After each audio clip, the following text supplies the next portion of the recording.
So hi guys, so this is the first video of our tutorial. So in this video we're gonna learn what is the basic structure of a Java program, and today we're gonna write our first Java program. So let me create a first Java file. So I will read name as a program1 and enter. So I am currently in my IntelliJ IDEA.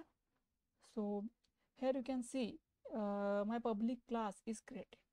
So first I will write all the program and then I will explain one by one what are the different components of the Java program. So first you have to write a main function.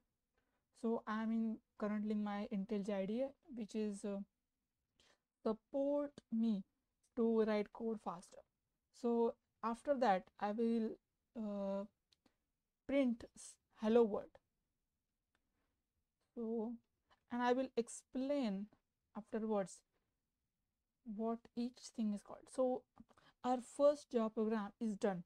So let's run in this program. So now you will see our program is running successfully and it is giving me output hello world. So let's understand what is this structure, what is public, what is class, what is mean by static keyword, what is mean by void keyword. So first, this is program1 is our main class of our program. So you can write multiple classes in your program. So currently I am having only one class in my program, and this is a public class. Public means this class can be accessible by all the program. The second keyword we are having is static.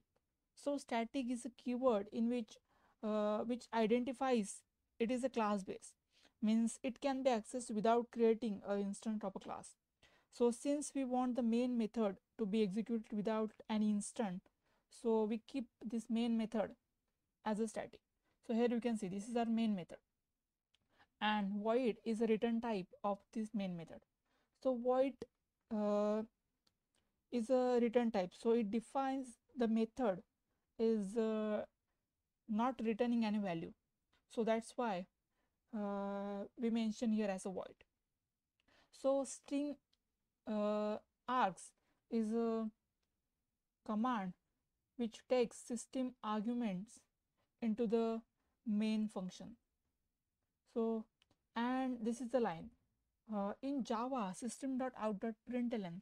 This statement is used to print a statement or line.